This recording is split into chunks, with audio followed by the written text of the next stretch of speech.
Hey, everybody. Welcome back to the Shut the Front Door podcast. This is the Real Talk About Real Estate podcast brought to you by Harvey Goodman Realtor. I am Johnkazemka, a.k.a. Johnny Realtor. And with me, as always, my partner in crime, Scott Connors. How's it going, my man? I'm going to say you seem a little mellow today. A little mellow. Everything all right? Yeah, just trying to brush off the cobwebs, I guess. So what do we got today? What do we got today? So I wanted to bring up a topic that we get all the time, a question we get, and that is, will it pass FHA? Will it pass FHA? Yeah. So this happens all the time, right? Buyers will ask us about a particular house.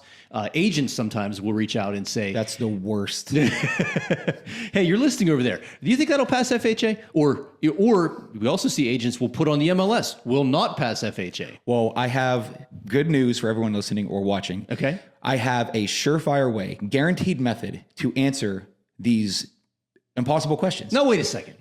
I figured it out. I cracked the code. Throughout our entire career, we've gotten this question, and the answer is always, we don't know, because there's really no way to know if it's going to pass FHA. You're telling me you got this figured out? I can answer this with 100% accuracy. I cannot wait to see this. You ready? Yeah.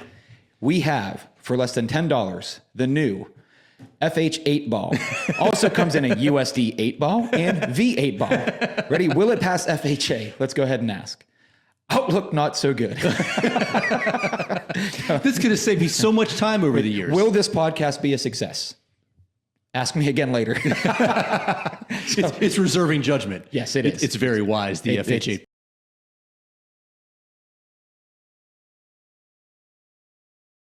Yeah, its prognostic powers are unrivaled in the world. So if there's one thing we know about whether it'll pass FHA is that we don't know, right? Right. We don't deal, we said it in the last episode, we don't deal in absolutes. And this doesn't just pertain to appraisal. It's an entire walk of life when it comes to a real estate transaction. Things like passing or failing inspection, passing or failing title search, and things, things come up out of the woodwork on a daily basis. Things that we are certain about just go crazy. Things that we are so uncertain about, they just fly past with, we deal in percentages. So before we dive into why we don't know if something's going to pass FHA or not, first of all, can we just get rid of the term pass? Because pass fail almost never exists in our business, right? Yeah, it's not a yes or no. It's not. Right. So talk to us about the process. So who determines if a house meets the FHA guidelines? I'll give you the brainchild for this because I have a listing over in McMecken on Locust Street that is right now. And no less than probably a dozen, maybe at least a dozen times in the last week, I must have had agents, not clients, but agents ask me, will this pass FHA?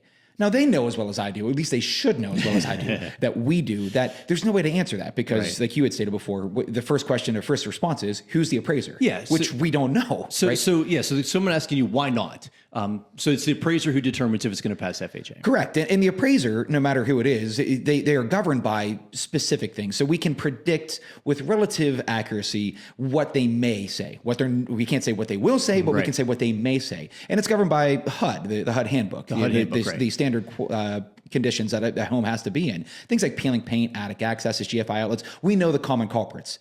But they sometimes come out of the woodwork with some pretty weird stuff that we never even thought to consider before. Of course, and they overlook things that we are sure were going to be a problem, right? Right. So there's just no way to know up until the point where we get the appraisal. But the thing that bugs me the most is that there is a blatant difference between will it pass FHA or VA or any government loan. Right. Will it pass or can it pass? That's a great way to put that. Yeah. And so I just had this question yesterday from an agent on one of my listings, and it was will it pass? Do you think it'll pass FHA, right? Yeah. Well, first of all, we never know what the appraiser is going to say, and we really never know. Never know.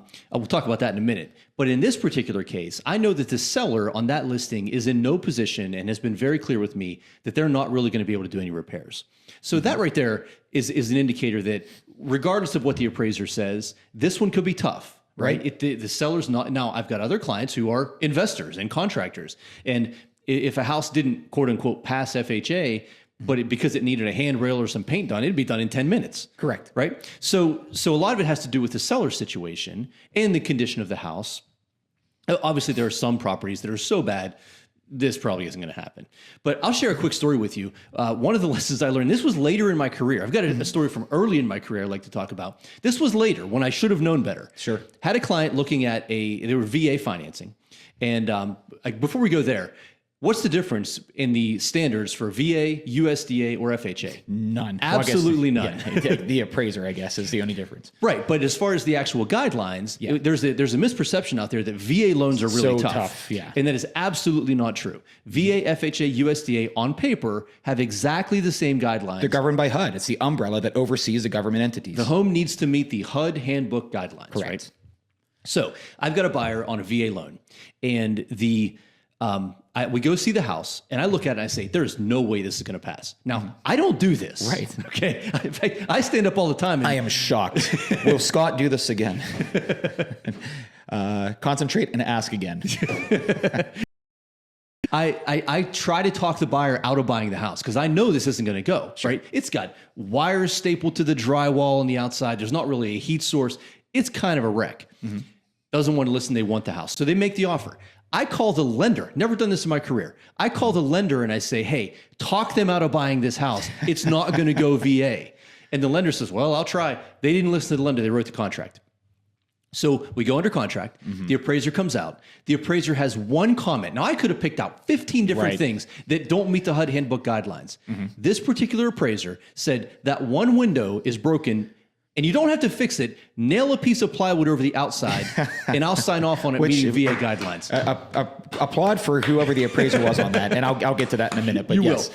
But that highlights the point that I'm the guy in the office who's always saying, you don't know, you don't know, you don't know. Right. Well, the one time I was absolutely sure that I knew, couldn't have been more wrong. Yeah, you got torpedoed with it. And we love that story because, that especially, we try not to be, I don't know, we don't deal in absolutes. We don't deal in We don't absolutes, say right? yes or no. We don't say pass or fail. Right? My standard answer is we'll see. Let the process play out, see what they come up with. We can usually work through it.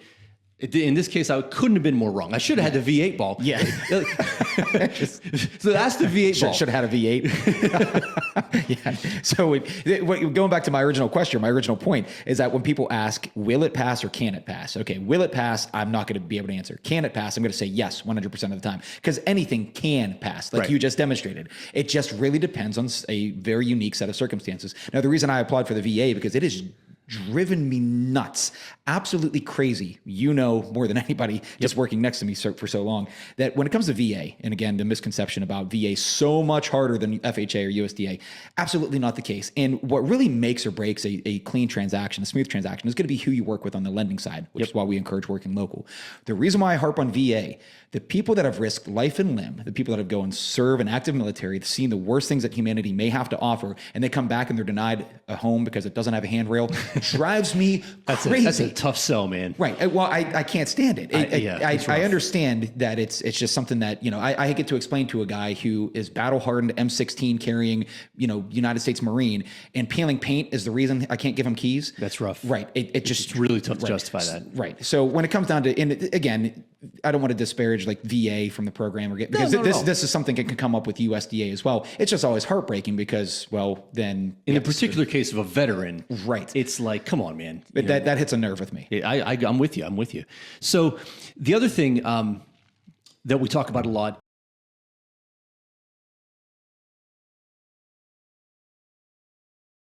or a conventional loan. And I would argue that you're asking the wrong question. The real question is, who's the lender? Right. Because I would take an FHA loan with a local lender who I know and trust against a conventional loan with an out-of-town lender every day of the week. Without question. Not even close.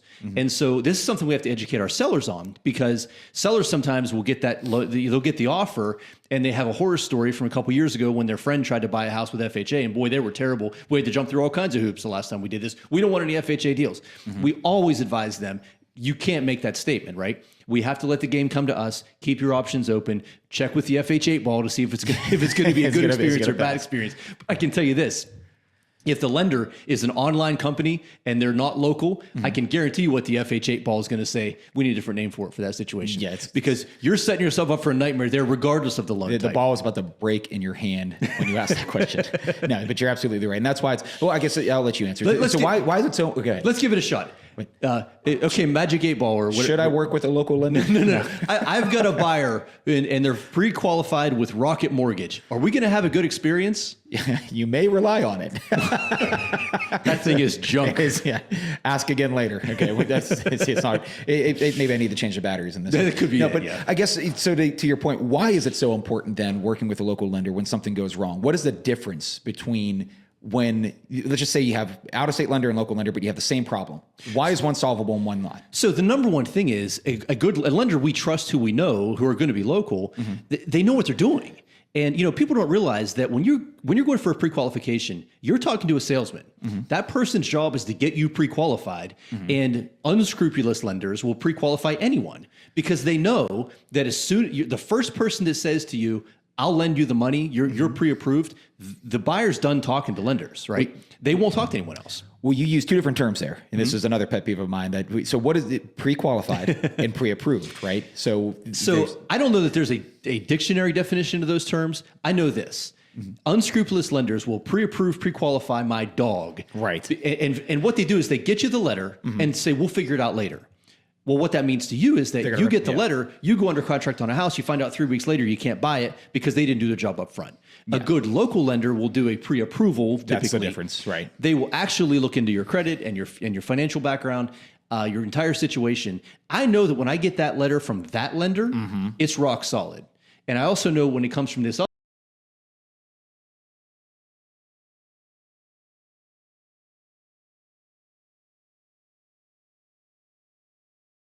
$1,000 and they're buying a $200,000 house. Well, they should be great, right? Right. No, it's not worth the paper it's written on.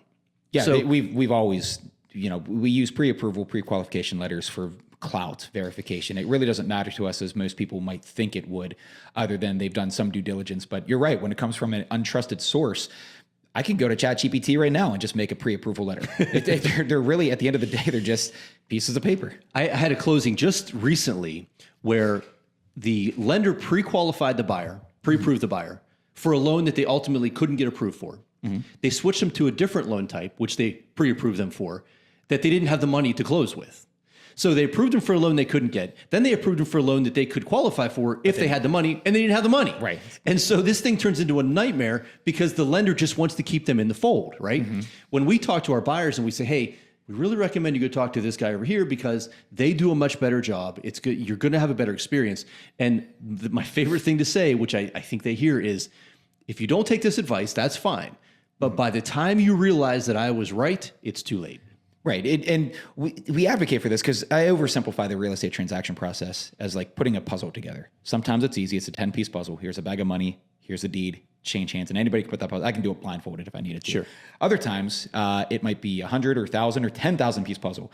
The reality is that it's this nameless, faceless person that nobody ever talks about, known as an underwriter, and their job. Yeah, get this. I met an underwriter. Did you really? I did last week. I didn't even know that they're like unicorns. I know that they're out there, but or maybe not unicorns. I think they're like the guy on Deal or No Deal that's up in the window. Yeah, that's right. Okay, that's a better example. It's a disembodied voice who makes all the decisions. Right. So you can't talk to him. But so the whole point to this is the underwriter is this. No, you're good. It's a good example.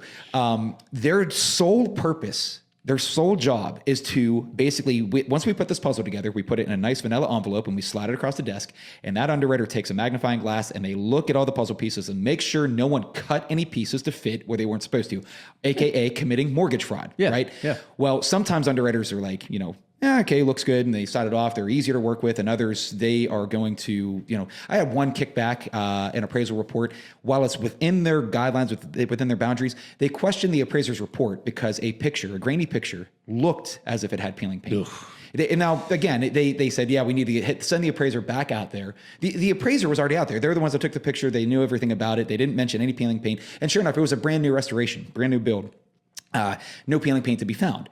But the underwriter called for it because of what, that person was looking a little bit. And by the way, that was an out of area lender. There you go. Right. When problems come up with the transactions, not that we can solve everything, but when it's local, we can actually go shake a desk. You've met an underwriter, right? We can go actually grab a desk and say, hey, what's going on here? And rabble. It's hard to do that from a distance. It's hard to do that via email. Sure. They can just delete my email. They can ignore me. Well, and another way to think of it is with the people that we deal with all the time, the lenders, the title companies, the inspectors, the closing attorneys, it's a team, right? And so we have a few different people we work with here in the area that if you're buying or selling with us, you're going to get your team assembled. Sure. Well, if the team is made up of members who have worked together for decades, That's a good point. and we all know where each other lives, and I know that this bank's going to need this form in this format or whatever, you're going to have a much better experience. Replace one of those team members with someone who no one's ever met, Yep. and has no loyalty to, and it doesn't know what to expect. Yeah. Right? It's like recruiting Antonio Brown. That's the other's joke. It's like having a really well drawn up game plan and a perfect playbook and a well rehearsed team, except you take the quarterback and replace him with someone you've never met who's never seen the playbook before. Right. Right? How's that going to go? Yep. It's not. You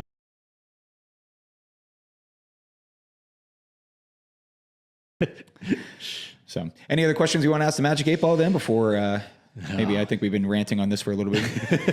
I don't know. His last answers weren't very accurate. No, so I don't I've think lost so. faith in the Magic 8 Ball. The takeaway from this entire podcast is that we just don't know. You might as well buy one of these and ask that and rely on it just as much as, if you're asking those questions, here's the answer. You're asking the wrong question. You may be right about that. That's the takeaway. For sure. So, all right. Well, we'll be back again next week. As always, follow us on all of our social media, YouTube, Spotify. Especially. Hey, we hit 500 subs on YouTube, right? No, we're close to 600. Close to subs now. 600. Hey, how do you like that? So I think the next one is going to be next goal. What should we make it? 1,000? Just make it 1,000. Yeah. 1,000 subs. So, I want to drive the Spotify listenership up. I listen to Spotify all day long. You all should too. Yes, I agree. But follow us on social media, Spotify, especially like, comment, share. It's the single largest way you can help us support small business and this local podcast as we grow. Sounds good. See you next time. Rock and roll.